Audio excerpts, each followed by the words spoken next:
Welcome back to my next playthrough series. This time I'm going to be doing Gears of War, the board game.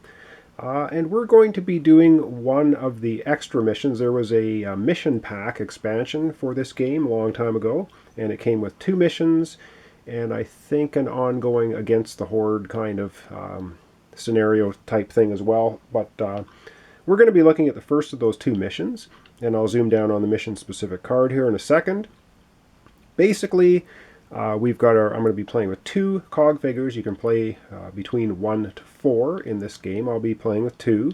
Seems to be a pretty good balance. I've set up the board already, and basically we have 4 tiles in the starting for this scenario, and each tile has specific. This is a weapon pickup area, and this is some grenade pickup area.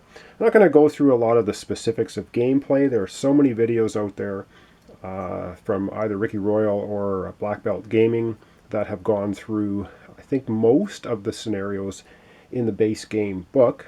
So I'm going to be doing the first one of the expansion.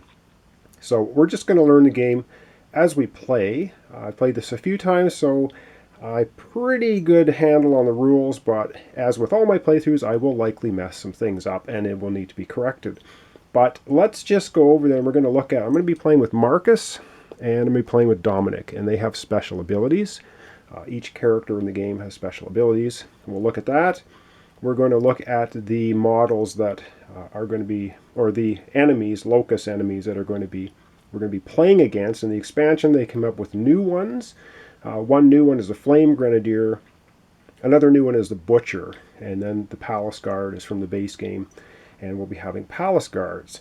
And I've just got to say, these miniatures are so detailed. They're just ridiculous. If you were a master painter, I mean, there's so much detail in the armor and the weapons and everything. Just incredible. So they are quite detailed models. All right, let's take a look at the scenario a little bit. Some of the cards.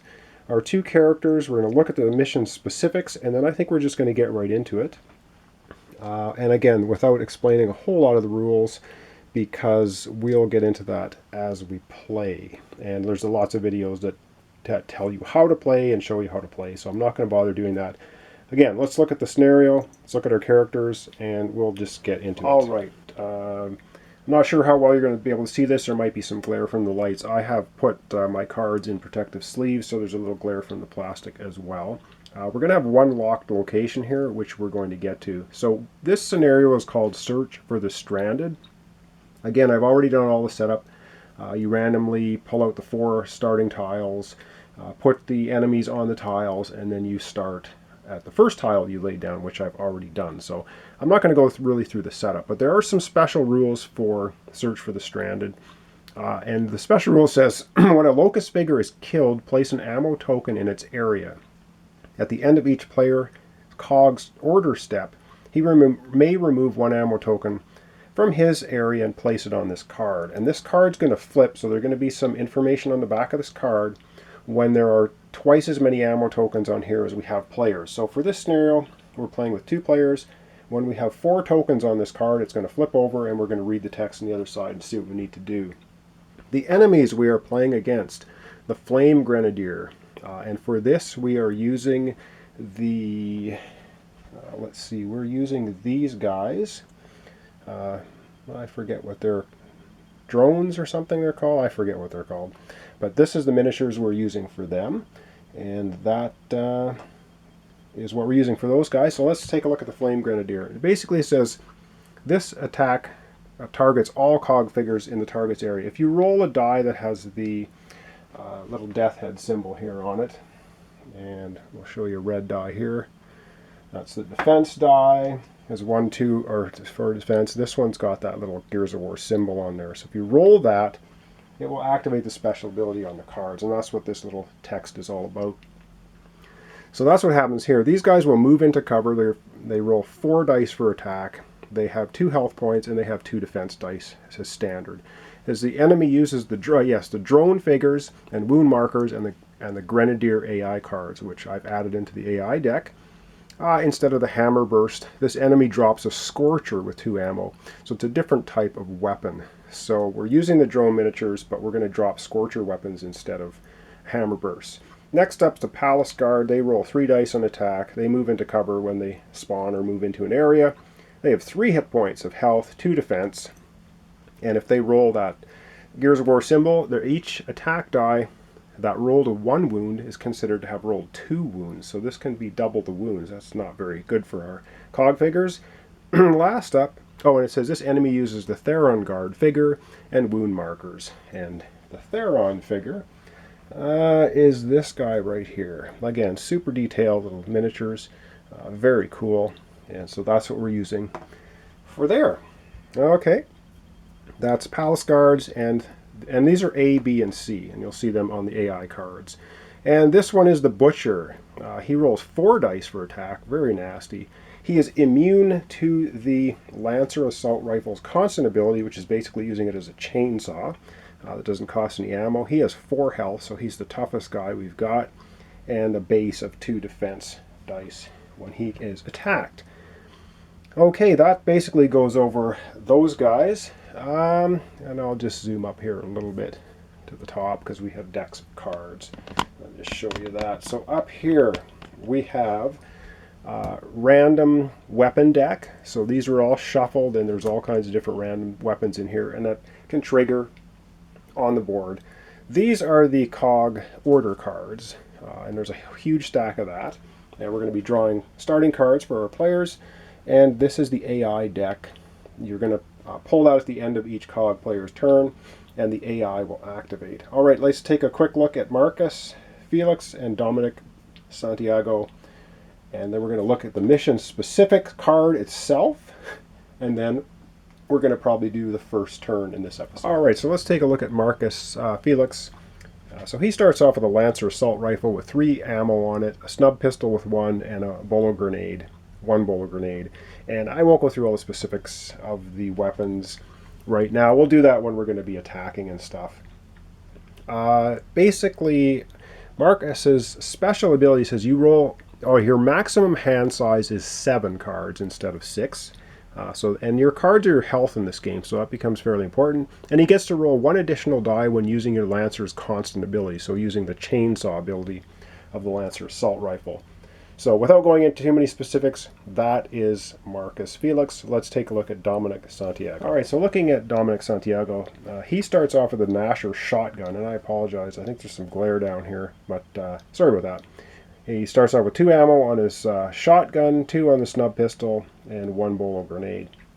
His special ability, he can move up to 1 additional area when you resolve an order card at any point before or after the action on the card. So actions on the cards must be taken one after the other, and you must completely finish 1 action before you go to the next. You cannot interrupt actions on the cards. With his special abilities, he can move 1 additional area when resolving any line on the order card. All right, that's Dominic. That's all the cards. That's basically, we're going to look specifically at the mission right now. There's a little mission card, and I'll show you here, and we'll zoom down in on it, for the search for the stranded. So let's take a look at that, and then we're going to begin. Alright, so I hope you can read this. I'm just going to leave it there. It's the mission specifics. It says 2 new missions are included with this pack, which I already explained. There's a few rules on the next bunch of cards. So we're playing Search for the Stranded. It's a medium-sized map. It says this mission sends the cogs to rescue an isolated stranded, a surviving scavenger, and recover a cache of ammo and supplies he's guarding. And so I just grabbed out of my level 7 Omega Protocol this guy, and we're going to use him for the stranded character. And it says here, rule clarifications, the stranded is treated like a cog figure only for Locust activations. And that'll make sense when we're pulling AI cards, when resolving Locust AI cards. The stranded may be targeted and attacked by Locusts as if it were a cog figure. However, the stranded cannot be moved into cover or affected by cog attacks. Okay, and ammo tokens. It says some card effects instruct players to place ammo tokens on the map. These tokens may not be picked up or placed on weapon cards. And so we've already looked at the specifics here of Search for the Stranded. So those dropped ammo tokens when we kill one of the Locust infected is to be placed on the card, not to be picked up as ammunition. So that's basically what that says. And the other side of the card here has a couple more things to look at. Scorcher special weapon cards. The new special weapon cards are added to the existing deck of special weapons. So there's a Scorcher. So the Grenadiers, Flame Grenadiers, will drop Scorchers. We can ignore General Ram. We can ignore the Feral Berserker. That's the other mission. Grenadier and Flame Grenadier enemy cards. When a cog picks up a drop weapon marker corresponding to one of these enemies, instead of gaining a weapon or ammo corresponding to the printed weapon, he gains the weapon, ammo, or Grenadier or grenades listed on the appropriate enemy card. And so for the Flame Grenadier, as we had read already, he's going to drop the Scorcher. I believe the straight Grenadier drops something else. He probably drops grenades. All right, that's basically it in a nutshell. Let's just start the game and see how it goes. We'll do the first turn for this episode, and then we'll continue on in later episodes. All right, so we're beginning the game, and I'm going to start with Marcus. You get to choose which cog you get to play first, and so I'm going to say Marcus is going first. He's not in cover right now. He's falling around on the ground here, and Dominic is in cover. That's what these little circles with the gear symbol are. And we have one of the palace guards in cover at this location. But what we need to do right now is Marcus gets to draw 7 cards in his hand. Dominic has 6. So these are the 7 cards I've drawn for Marcus. And the beginning of the turn, that's the first thing you do, is you draw up to 2 cards, and you can never exceed the maximum hand size. So these are his 7 cards for Marcus. So let's have a look at them. So we have a forced entry card. Move up to 3 areas, and again, I won't go into all the specifics of the card. He has teamwork, sit tight, advance, cover fire, and assault. And you'll notice in the upper left-hand corner of these cards are these other symbols. This is an interrupt symbol. It means you can fire at a Locust enemy during the Locust enemy AI turn. And the +2 means you can add 2 defense die to your roll if you're being attacked. And the little arrow symbol here is a follow symbol, and you can discard these cards at the appropriate time to perform those functions. And I should mention, you can either do all the text on the card, or you can just discard a card to either attack once or move 2 spaces. So you can use any card to attack once, any card to move 2 spaces. But you must play 1 card on your turn. You can't just sit there and do nothing. And so I think the first thing I'm going to do is we're going to play Forced Entry. And that's going to be Marcus's activation. And Forced Entry specifically says move up to 3 areas. And you have to do these in order. You can't do this part of the text and then move back up on the card. You have to follow top to bottom. You have to complete everything. So he can't move 1 space, do this, and move 2 more. You can't interrupt these bullet points. So he gets to move up to 3 areas. Up to. And it says you may enter a cover space containing a Locust figure. Move it out of cover and deal it 1 wound.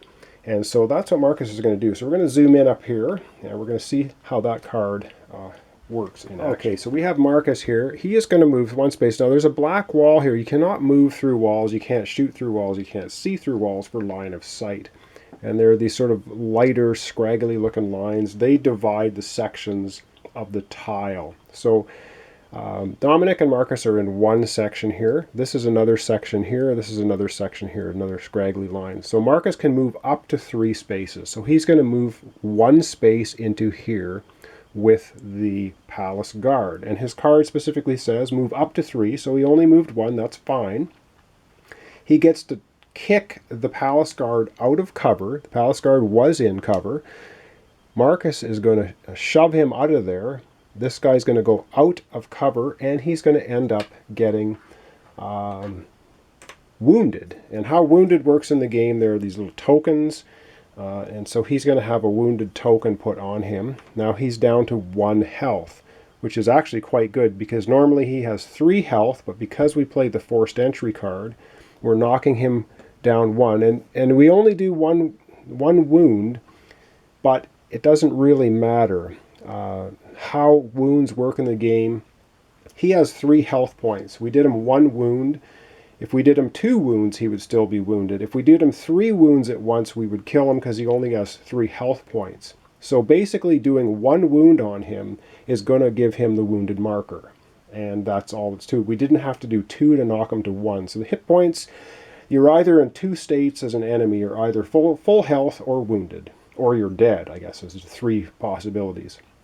In this case, he is now wounded because of the forced entry card.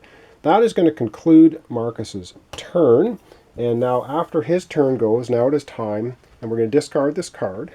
It is time for the AI to go. So we're going to pull an AI card, and we're going to read it and see what happens. All right, so we're pulling an AI card, and I should say the AI card deck was made up of 3 general cards, the Grenadier cards, Palace Guard, and Butcher cards. And you'll see these as they come up. So here's one, and it is a Group Grenadiers. So how these cards function, I'm trying not to get the glare on here. It says, if 1 or more Grenadiers is in play. Well, that's true. We have 1. So we have 1 Grenadier in play.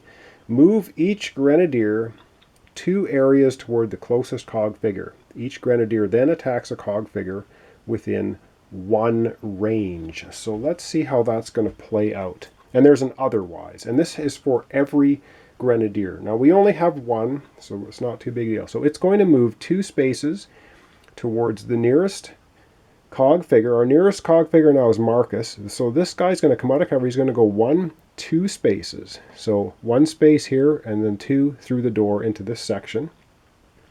And then he is going to attack a cog figure within 1 range. Well, Marcus is within 1 range. Now Marcus is in cover, but because we're shooting at the back side of the cover, not the front side of the cover, he's going to have what's called partial cover. And so instead of rolling 1 defense die, he's going to roll 2. Because the base defense for a cog is 1. So he has a base defense of 2. Now the Flame Grenadier is rolling 4 black dice. So that's not a great situation. But because Marcus is being shot out again, we have his cards. He has these +2 cards. He is going to play one of these, which is going to grant him 2 more defense dice. So that's going to get discarded. Now, of course, his hand is his health, so he's down to 5 cards, but that's not bad. And now the Flame Grenadier is going to shoot at Marcus, and it's going to be using 4 black dice. Marcus will be using 4 red dice, and let's see what happens. All right, so our dice pool here, 4 for the Flame Grenadier, 4 red defense for Marcus. We're going to roll up all those dice, and we're going to see what happens. And, okay, well, let's take a look here. We didn't do a heck of a lot of defense. Now, the Flame Grenadier got the cog symbol. It did 1 hit, but Marcus has 1 defense. We have to look at the Flame Grenadier's card here for a second. And it says, so he got the symbol. It says, this attack targets all cog figures in the target's area. So all it means, and Marcus is the only one in the area. So luckily for Marcus, it only had 1 hit and he had 1 defense. He takes no damage. And how damage works in the game is if you take damage, you have to discard cards. So you can start losing your action cards, which is your health, pretty quickly. So luckily for Marcus, that attack was pretty ineffective. All right, up next then, so that was the AI's turn. They have gone. Up next is going to be Dominic, and we're going to see what he does on his turn with his cards. All right, so let's take a look at Dominic's cards. Dominic has 6 cards, and he has Explore, move up to 4 areas, and then you can activate one of the question marks on the board for free. Again, sorry for the glare. He has Pummel, perform up to 2 attacks. Forced Entry, the same one Marcus had. Scavenging, move up to 2 areas and get an ammo. Blind Fire, perform an attack. If you're in cover, perform another attack. And Active Reload, perform an attack, and then you get to play another card. And so what is, I think what we're going to have Dominic do, I think we're going to have Dominic use Blind Fire because he is in cover. So what's going to happen is he's going to perform 1 attack. And then it says, if you're in cover, you make an additional attack. So he will do that. And then choose a cog figure in your area to draw an order card. And he can, well, he's the only cog figure in his area, so he will draw an order card. So let's go ahead and activate that card for him and see what we get for success or failure. So we're going to take a look at his weapons here for a second. And then we're going to zoom down on the board here, and he will perform his attacks. All right, so Dominic has a Gnasher shotgun. And so it either rolls 2 dice by not spending an ammo token, or 4 dice if we use something called overkill, which is spending an ammo token. And I should mention, weapons cannot be used unless they have an ammo token. The only exception to that rule is the snub pistol, which can be used if it does not have ammo tokens. So I think Dominic is going to use his Gnasher shotgun. He's going to shoot at the palace guard, which is not in cover right now, directly 1 space in front of him. And of course, he's going to use the Gnasher shotgun. It only has a range of 1 here, so it is a valid target. So let's go. We'll take a look on the board of how that situation is, and then we're going to go with the dice tray. Okay, so basically we have Dominic here in cover, and he's shooting at this wounded palace guard that is not in cover. So the palace guard is not going to get any bonus dice for cover. Palace guard's basic defense, though, if we look down on his card, is 2. He's going to be rolling 2 dice. Now, we were on this first attack here, he's not going to use the overkill token on his shotgun. So he's just going to be rolling a straight 2 dice versus the 2 defense dice of the palace guard, and we'll see what happens. All right, so we got our 2 defense dice for the palace guard, 2 attack dice for Dominic. Now let's see if the shotgun can do anything. And yeah, the first shotgun is not going to do anything. We only have 1 hit, and we have 3 defense. So now Dominic has got a decision to make. He is in cover, so his card allows him to shoot again. Does he want to just do the same thing or not? And I think he's going to spend 1 of his tokens on his snub pistol. So he's going to change weapons. That allows him to fire or shoot 3 dice by spending an ammo token. So he's going to go ahead and do that using the snub pistol. So the snub pistol still has 1 ammo left. So this time he's going to be rolling 3 dice against the 2 defense for palace guard. So let's hope he gets better luck here and we can take him out. And this time, yeah, with the pistol, no problem. We've got 1, 2, 3 hits, no defense at all. The palace guard only had a single life point left on the board, so we are going to blow him away. So he gets killed. Now we're going to flip over this token and see what it is, and it is in fact a weapon. So he has dropped a weapon onto that spot, and that weapon corresponds to, what is that weapon that he dropped? It's called a torque bow, and it's a pretty awesome weapon. It has a 3 range. You roll 5 dice, but it only has overkill ability. So that has been dropped onto the board. So basically, he killed palace guard. The palace guard dropped that. So that's pretty awesome. So let's go back to the board here then and continue. All right, so I've dropped the weapon here. And now remember, the special rules for this particular scenario is whenever you kill an enemy, the enemy is going to drop an ammo token onto the board. And at the end of a COG player's turn, if you're in the area with the bullet or the ammo, you can pick up the ammo and stick it on the card. Remember, we get 4 ammo tokens on the stage 1 card, and we're going to flip it over. So that, in a nutshell, is basically Dominic's turn. So he played the blind fire, which worked well out for him. First shot with the shotgun missed, but his overloaded snub pistol took out the palace guard. All right, and to end off this episode, of course, now the AI gets a turn. So I'm just going to back out a little bit so we can read the AI card and see what we get. So we're drawing the top card of the AI deck. And this time it is a general card. These are usually not fun for us. Okay, S-Core says each Locust B moves 3 areas. Now the Locust B are the Palace Guard. Well, we do have 1 Palace Guard right here. That's not good. All right, so we got to read this carefully.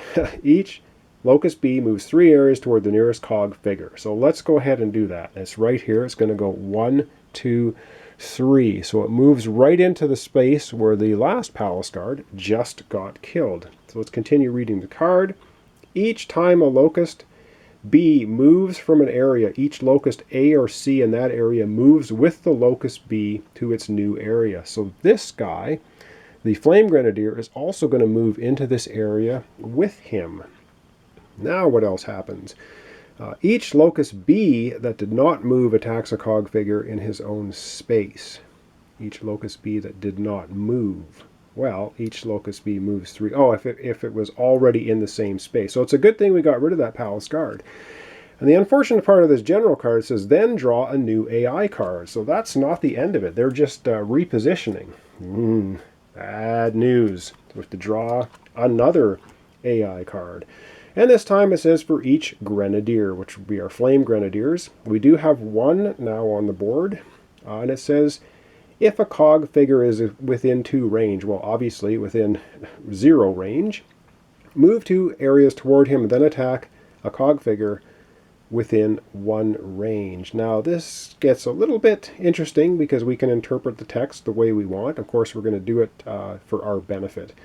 So it says, if a cog figure is within 2 range. Well, if we look on the map, yes, they're both within, well, 0 range, 1 range. So no problem there. Now it says move 2 areas. Well, it's not going to move anywhere because it's already in the same space as Marcus. And it says, then attack a cog figure within 1 range. Well, Marcus is 0 range. Dominic is within 1.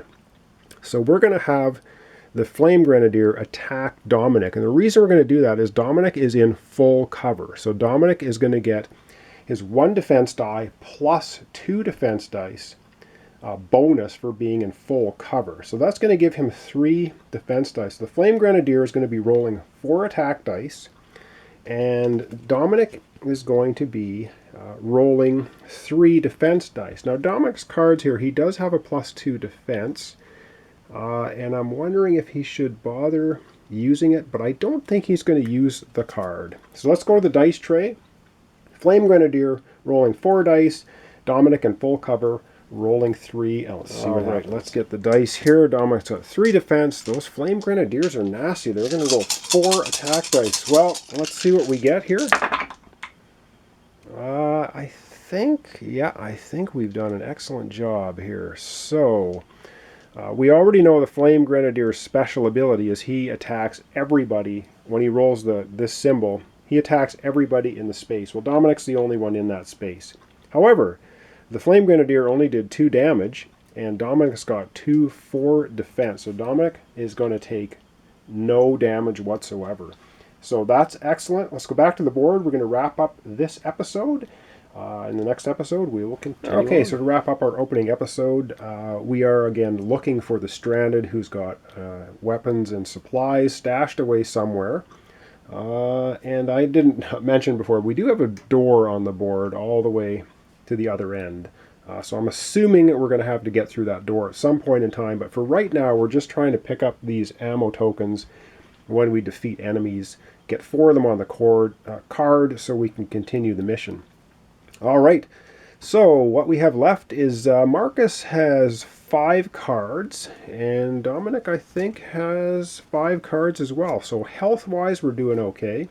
We took down one of the palace guards who dropped a weapon, which is, we want somebody to pick up that weapon because that's going to be awesome. And we have a bullet symbol or ammo symbol there to pick up as well. All right, well, that's Gears of War. We're doing the first expansion pack mission called Search for the Stranded.